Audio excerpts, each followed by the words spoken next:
പ്രിയ സുഹൃത്തുക്കളെ, ഞാൻ father Mantra, STR at gospel സുവിശേഷം ഇന്ന് ഒരു ധ്യാന വായന എന്ന പരമ്പരയിലേക്ക് ഏവർക്കും ഹൃദയം നിറഞ്ഞ സ്വാഗതം.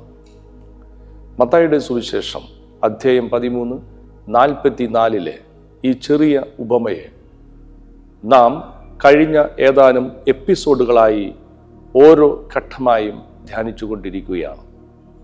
ഈ ഉപമയിലെ ഓരോ വാക്യവും ഓരോ വാക്കും ആത്മീയ ജീവിതത്തിൻ്റെ ഓരോ പുതിയ തലങ്ങളിലേക്ക് നമ്മെ നയിക്കുന്നതായി നാം കണ്ടു. ആദ്യം ആ മനുഷ്യനിധി കണ്ടെത്തി. അതൊരു സാധാരണ കണ്ടെത്തലായിരുന്നില്ല. ജീവിതത്തിൻ്റെ യഥാർത്ഥ നിധിയെ തിരിച്ചറിയുന്ന അനുഭവമായിരുന്നു അത്. അതിനുശേഷം അവൻ ആ നിധി വീണ്ടും മറച്ചു വെച്ചു. അത് ഒളിപ്പിക്കലല്ലെന്ന് നാം കണ്ടു. വളരേണ്ട ഒന്നിനെ സംരക്ഷിക്കുകയും സമയമാകുന്നതുവരെ അതിനെ പക്വതയിലേക്ക് നയിക്കുകയും ചെയ്യുന്ന ആത്മീയ ജ്ഞാനമായിരുന്നു അത്. ഇന്ന് ആ ഉപമയുടെ മൂന്നാമത്തെ ഘട്ടത്തിലേക്കാണ് നാം പ്രവേശിക്കുന്നത്. ഇവിടെയാണ് ഉപമയുടെ ഗതി വീണ്ടും മാറുന്നത്. മത്തായി എഴുതുന്നു, സന്തോഷത്തോടെ പോയി തനിക്കുള്ളതെല്ലാം വിറ്റ് ആ വയൽ വാങ്ങി. ഈ ഒരു വാക്യത്തിൽ തുടർച്ചയായി 3 പ്രവർത്തനങ്ങളുണ്ട്. പോയി, എല്ലാം വിറ്റു, വയൽ വാങ്ങി.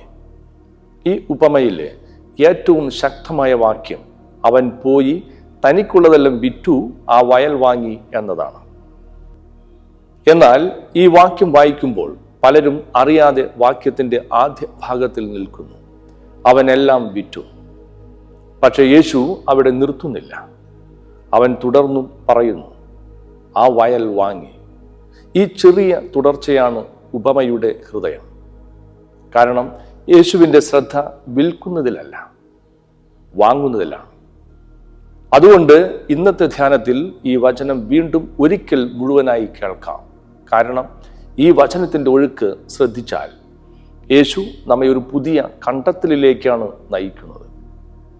സ്വർഗരാജ്യം വയലിൽ മറഞ്ഞിരിക്കുന്ന നിധിക്ക് സദൃശ്യമാണ്.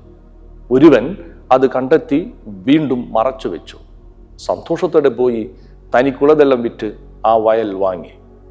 ഇന്നത്തെ ധ്യാനത്തിൽ നാം പ്രത്യേകമായി ശ്രദ്ധിക്കുന്നത് ഈ അവസാന ഭാഗമാണ്. തനിക്കുള്ളതെല്ലാം വിറ്റ് ആ വയൽ വാങ്ങി. ഈ വാക്യം യഥാർത്ഥത്തിൽ എന്താണ് പറയുന്നത്? യേശു ഇവിടെ ദാരിദ്ര്യത്തെക്കുറിച്ചാണോ സംസാരിക്കുന്നത്? അല്ലെങ്കിൽ ജീവിതത്തെക്കുറിച്ചുള്ള അതിലും ആഴമുള്ള ഒരു സത്യമാണോ വെളിപ്പെടുത്തുന്നത്? അതാണ് ഇന്ന് നാം ഒരുമിച്ച് അന്വേഷിക്കാൻ പോകുന്നത്. ഈ ഉപമയുടെ ഈ ഭാഗം വളരെ ശ്രദ്ധയോടെ വായിക്കണം. യേശു പറയുന്നില്ല അയാൾ എല്ലാം വിറ്റു പിന്നീട് ദരിദ്രനായി ജീവിച്ചു. മറിച്ച് അവനെല്ലാം വിറ്റ് ആ വയൽ വാങ്ങി. അതായത് ആ മനുഷ്യൻ തൻ്റെ സമ്പത്ത് നശിപ്പിച്ചില്ല. അത് കൂടുതൽ മൂല്യമുള്ള ഒരു യാഥാർത്ഥ്യത്തിലേക്ക് മാറ്റി. ഇവിടെയാണ് ഈ ഉപമയുടെ ആദ്യത്തെ വലിയ കണ്ടെത്തൽ. അതുകൊണ്ട് ഇത് ദാരിദ്ര്യത്തിൻ്റെ കഥയല്ല, മൂല്യം തിരിച്ചറിഞ്ഞ ഒരു മനുഷ്യൻ്റെ തെരഞ്ഞെടുപ്പിൻ്റെ കഥയാണ്. ഒരു പുതിയ സ്വന്തമാക്കലിൻ്റെ കഥയാണ്. നമ്മുടെ ജീവിതത്തിലും ഇത് സംഭവിക്കാറുണ്ട്. ഒരു കുടുംബം പഴയ വീട് വിറ്റ് നല്ലൊരു വീട് വാങ്ങുന്നു. ഒരു കർഷകൻ പഴയ ഉപകരണങ്ങൾ വിറ്റ് സാങ്കേതിക വിദ്യയിൽ നിക്ഷേപിക്കുന്നു. ഒരു വ്യാപാരി വളർച്ചയില്ലാത്ത ഒരു സംരംഭം അവസാനിപ്പിച്ച് കൂടുതൽ സാധ്യതയുള്ള മറ്റൊരു മേഖലയിലേക്ക് കടക്കുന്നു. പുറമെ നോക്കുമ്പോൾ അവർ എന്തോ വിട്ടുകൊടുക്കുകയാണ്. എന്നാൽ യാഥാർത്ഥ്യത്തിൽ അവർ കൂടുതൽ മൂല്യമുള്ള ഭാവിക്ക് വേണ്ടി തങ്ങളുടെ വിഭവങ്ങളെ പുനർക്രമീകരിക്കുകയാണ്. മനുഷ്യൻ്റെ പെരുമാറ്റത്തെക്കുറിച്ചുള്ള ആധുനിക പഠനങ്ങളും ഇതുതന്നെയാണ് പറയുന്നത്. മനഃശാസ്ത്രവും ന്യൂറോ സയൻസും പറയുന്നത് മനുഷ്യൻ ഒരു ഉയർന്ന മൂല്യം വ്യക്തമായി തിരിച്ചറിയുമ്പോൾ അവൻ്റെ തീരുമാനങ്ങളും മുൻഗണനകളും സ്വാഭാവികമായി മാറുന്നു. ശാസ്ത്രം ഇതിനെ ഗോൾ ഡിറക്റ്റഡ് ബിഹേവിയർ എന്ന് വിളിക്കുന്നു. പുതിയ ലക്ഷ്യം സ്വീകരിക്കുമ്പോൾ മസ്തിഷ്കം അതിനനുസരിച്ച് ചിന്തയെയും പ്രവർത്തനത്തെയും പുനഃസംഘടിപ്പിക്കുന്നു. അതുകൊണ്ടാണ് മത്തായി സുവിശേഷകൻ പ്രത്യേകം പറയുന്നത്, സന്തോഷത്തോടെ പോയി നഷ്ടത്തിൻ്റെ ബോധം ദുഃഖം സൃഷ്ടിക്കും. എന്നാൽ ഉയർന്ന മൂല്യം കണ്ടെത്തിയ മനുഷ്യൻ്റെ ഉള്ളിൽ സന്തോഷമാണ് ജനിക്കുന്നത്. കാരണം അവൻ്റെ ശ്രദ്ധ നഷ്ടപ്പെട്ടതിലല്ല, സ്വന്തമാക്കാൻ പോകുന്ന മഹത്തായ യാഥാർത്ഥ്യത്തിലാണ്. ഈ ഉപമയെ സാമ്പത്തിക ശാസ്ത്രത്തിൻ്റെ ഭാഷയിലും നമുക്ക് മനസ്സിലാക്കാം. യേശു സാമ്പത്തിക ശാസ്ത്രം പഠിപ്പിക്കുന്നില്ല. എന്നാൽ സാമ്പത്തിക ശാസ്ത്രം വികസിപ്പിച്ചെടുത്ത ഒരു ആശയം ഈ ഉപമയെ കൂടുതൽ വ്യക്തമായി വായിക്കാൻ സഹായിക്കുന്നു. അതാണ് ക്യാപിറ്റൽ റീ അലോക്കേഷൻ, മൂലധനത്തിൻ്റെ പുനർവിന്യാസം. സാധാരണയായി മൂലധനം എന്ന് പറയുമ്പോൾ നാം പണത്തെക്കുറിച്ചാണ് ചിന്തിക്കുന്നത്. എന്നാൽ സാമ്പത്തിക ശാസ്ത്രത്തിൽ ഭാവിയിൽ മൂല്യം സൃഷ്ടിക്കാൻ കഴിയുന്ന ഏത് വിഭവവും മൂലധനമാണ്. അറിവ്, കഴിവ്, ബന്ധങ്ങൾ, വിശ്വാസം, സമയം ഇവയെല്ലാം മൂലധനങ്ങളാണ്. ക്യാപിറ്റൽ റീ അലോക്കേഷൻ എന്നത് കുറഞ്ഞ മൂല്യം സൃഷ്ടിക്കുന്ന ഒരു മേഖലയിലുള്ള വിഭവങ്ങളെ കൂടുതൽ മൂല്യം സൃഷ്ടിക്കുന്ന മറ്റൊരു മേഖലയിലേക്ക് മാറ്റുക എന്നതാണ്. ഇപ്പോൾ വീണ്ടും ഉപമയിലേക്ക് മടങ്ങി വരാം. അവൻ തനിക്കുള്ളതെല്ലാം വിറ്റ് ആ വയൽ വാങ്ങി. ഇവിടെ സംഭവിക്കുന്ന ഒരു നഷ്ടമല്ല, ഒരു പുനർവിന്യാസമാണ്.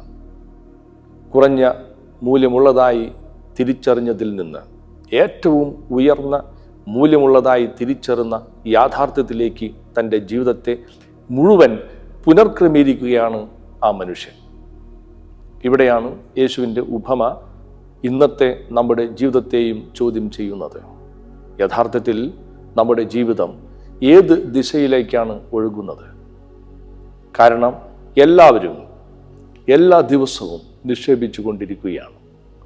നമ്മുടെ സമയം നിക്ഷേപിക്കുന്നു, നമ്മുടെ ശ്രദ്ധ നിക്ഷേപിക്കുന്നു, നമ്മുടെ സ്നേഹവും ഊർജവും നിക്ഷേപിക്കുന്നു. ചോദ്യം നാം നിക്ഷേപിക്കുന്നുണ്ടോ എന്നതല്ല, എവിടെയാണ് നിക്ഷേപിക്കുന്നത് എന്നതാണ്. അതുകൊണ്ടാണ് യേശു നമ്മുടെ സമ്പത്തിൻ്റെ അളവ് ചോദിക്കാത്തത്. നമ്മുടെ ജീവിതത്തിൻ്റെ ദിശയാണ് അദ്ദേഹം ചോദിക്കുന്നത്. യഥാർത്ഥ നിധിയെ കണ്ടെത്തുന്ന നിമിഷം ജീവിതത്തിൻ്റെ എല്ലാ ശക്തികളും അതിലേക്ക് ഒഴുകി തുടങ്ങും. അതാണ് ആത്മീയ പരിവർത്തനം. ആത്മീയ ജീവിതം ലോകത്തിൽ നിന്ന് ഓടി പോകലല്ല, ജീവിതത്തിൻ്റെ എല്ലാ വിഭവങ്ങളെയും യഥാർത്ഥ നിധിയെ ചുറ്റിപ്പറ്റി പുനർക്രമീകരിക്കുകയാണ്. അപ്പോൾ മറ്റൊരു ചോദ്യം ഉയരുന്നു. തനിക്കുള്ളതെല്ലാം എന്ന് യേശു പറയുമ്പോൾ ആ എല്ലാം എന്താണ്? അത് പണം മാത്രമാണോ? അല്ല. നമ്മുടെ സമയം, ശ്രദ്ധ, ആരോഗ്യം, ഊർജം, അറിവ്, കഴിവുകൾ, ബന്ധങ്ങൾ, സ്നേഹം ഇവയെല്ലാം നമ്മുടെ ജീവിതത്തിൻ്റെ യഥാർത്ഥ മൂലധനങ്ങളാണ്. സ്നേഹമുള്ളവരെ, അടുത്ത എപ്പിസോഡിൽ ഈ മനുഷ്യ മൂലധനങ്ങളെ ഒന്നൊന്നായി നാം പരിശോധിക്കും. അവ എങ്ങനെ നഷ്ടപ്പെടുന്നു, എങ്ങനെ വളരുന്നു, എങ്ങനെ യഥാർത്ഥ നിധിയിലേക്ക് പുനർനിക്ഷേപിക്കാം. യേശുവിൻ്റെ ഈ ഉപമയിൽ ഒരു മനുഷ്യൻ എല്ലാം വിറ്റു, പക്ഷെ അവൻ ശൂന്യനായില്ല. അവൻ യഥാർത്ഥ നിധിയുടെ ഉടമയായി. അതുകൊണ്ട് യേശു നമ്മെ ജീവിതം ഉപേക്ഷിക്കാൻ വിളിക്കുന്നില്ല. ജീവിതത്തിലെ എല്ലാ മൂലധനങ്ങളെയും യഥാർത്ഥ നിധിയിലേക്ക് പുനർക്രമീകരിക്കാൻ വിളിക്കുകയാണ്. അവിടെയാണ് യഥാർത്ഥ സമ്പത്തും, അവിടെയാണ് ദൈവരാജ്യത്തിൻ്റെ ആരംഭവും. നന്ദി.